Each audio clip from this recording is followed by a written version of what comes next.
Assalamualaikum warahmatullahi wabarakatuh. Ya, hari ini kita akan mempelajari tentang modul 1, Introduction to Engineering Drawing. Nah, kita akan memperkenalkan pengenalan mengenai menggambar teknik.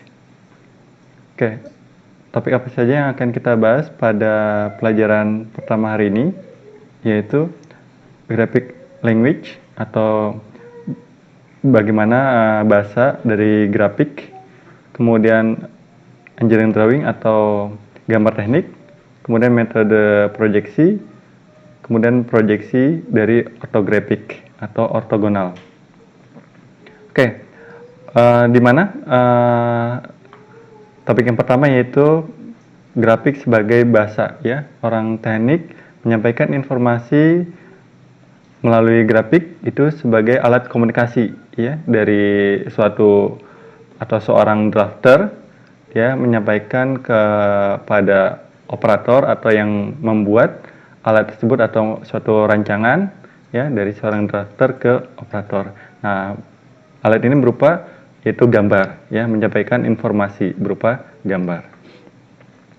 Oke, tingkat keefektivitasan dari bahasa grafik, ya. Nah, kita untuk menggambarkan, ya, menceritakan deskripsi dari gambar ini tidak cukup hanya dalam kata-kata, tapi juga memberikan gambaran secara detail, ya, menyuruh, ya, membuat sketsa dari gambar yang ada, seperti itu. Sebagai contoh, kita memiliki ide. Nah, idenya ini bagaimana kita menuangkannya dalam bentuk gambar, ya, merealisasikannya dalam bentuk gambar.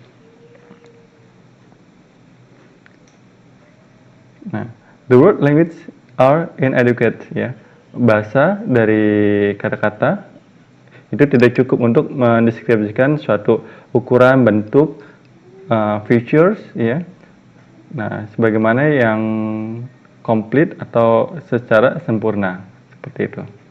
Nah, komposisi dari bahasa grafik dapat kita lihat, ya, ini merupakan penerapan dari engineering atau teknik. Nah, di mana menggunakan garis-garis, surface, ya, kemudian sisi dan juga kontur dari suatu objek. Nah, bahasanya itu berupa drawing atau drafting, ya. Kemudian drawing sini, ya, dapat selesai menggunakan freehand atau sketching, nah, instrumen, alat gambar, tulis, atau komputer, ya. Computer aided drawing atau yang lebih kenal dengan sistem CAD.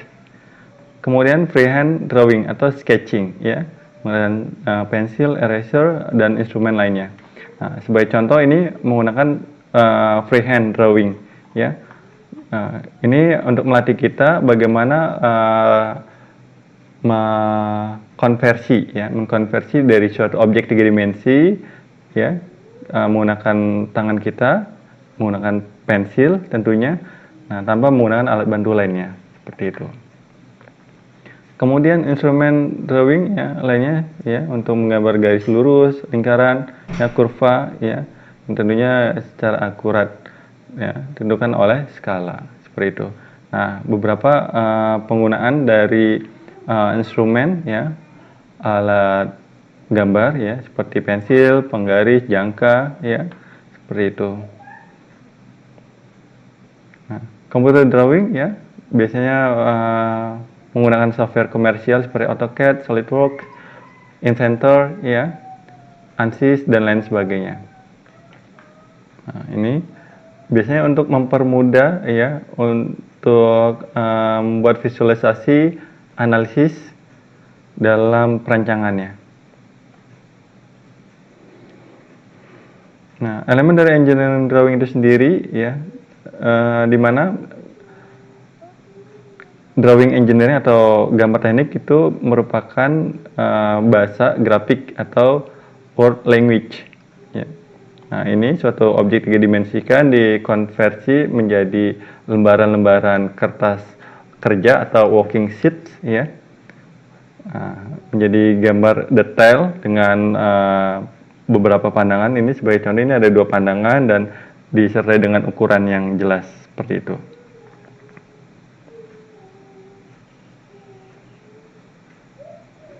Nah, pengetahuan dasar mengenai drafting ya, graphic language atau berupa line, kemudian tipe metode proyeksi, konstruksi geometris, kemudian word language-nya ada lettering atau numbering ya. Nah, metode proyeksi ada dua bentuk, metode proyeksi yang perspektif, ini biasanya 3 dimensi dengan satu atau beberapa sudut pandang. Nah, paralel garis-garis pandangan ini banyak, lurus ya terhadap bidang ya, seperti itu. Nah, ini ada jenis paralel turunannya oblik, miring, kemudian ortografik dia lurus ya, atau dengan kata lain garis pandangan lurus dengan garis proyeksi. Kemudian aksonometrik ya, ini isometri bentuknya, kemudian ini multi view. Nah, teori proyeksi ya. Nah, teori proyeksi menggunakan ya grafik ini mempresentasikan dalam objek 3 dimensi atau 2 dimensi ya, dengan media paper atau screen dari komputer.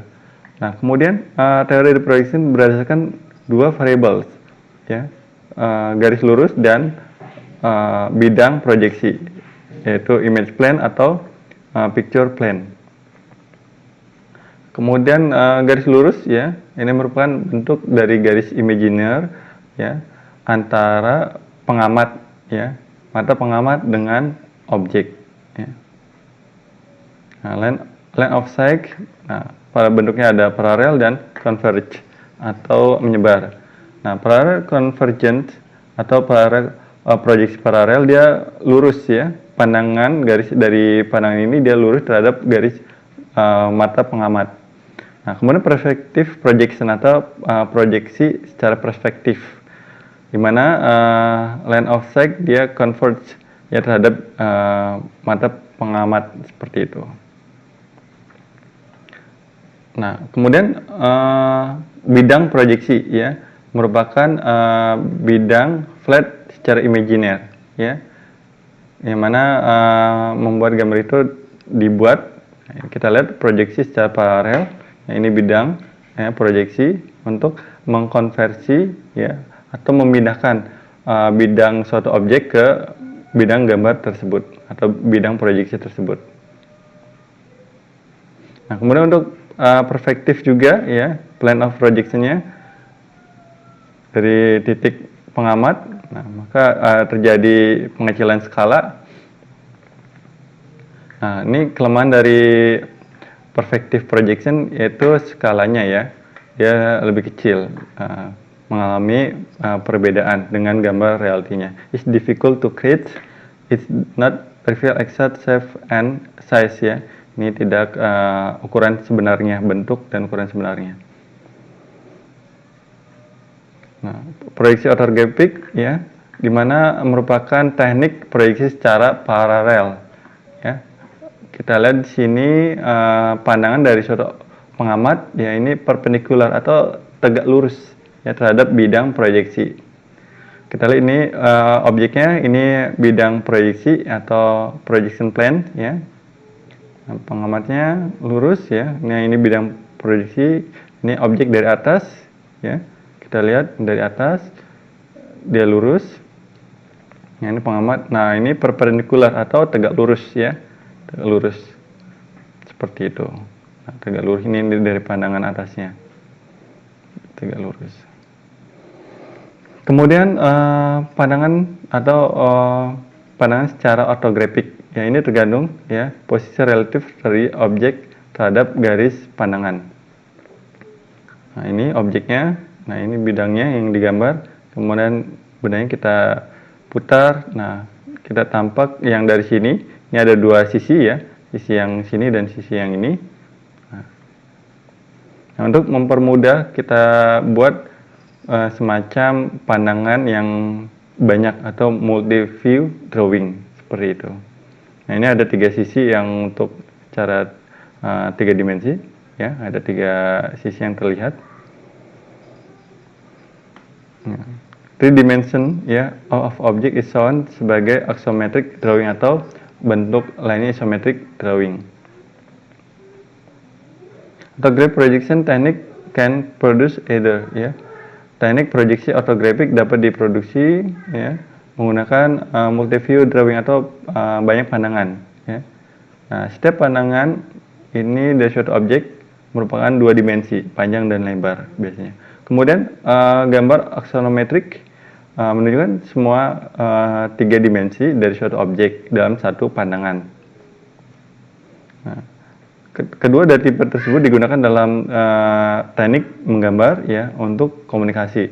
Biasanya kalau tiga dimensi untuk presentasi, ya, tampilan visualnya. Kemudian untuk dua dimensi dia sebagai gambar kerja, ya, yang akan dibuat di workshop seperti itu.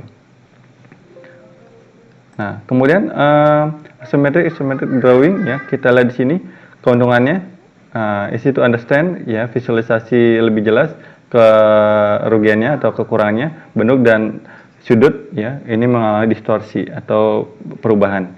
Nah, sampel distorsi, ya, dari suatu bentuk, ya, menjadi elips, ya, dan juga sudut kita lihat, ya, terjadi perubahan sudut. Nah, keuntungan dari pandangan multiview, ya, ini dapat ditentukan bentuk dan juga ukuran yang akurat. Nah, kemudian kekurangannya, ya, ini membutuhkan praktis latihan dalam writing dan juga reading, ya, membaca, ya, menulis dan membaca dari gambar kerja tersebut. Nah, kita lihat ini dari tiga dimensi di convert ke dalam dua dimensi. Ini pandangan depannya, ini pandangan samping kanannya.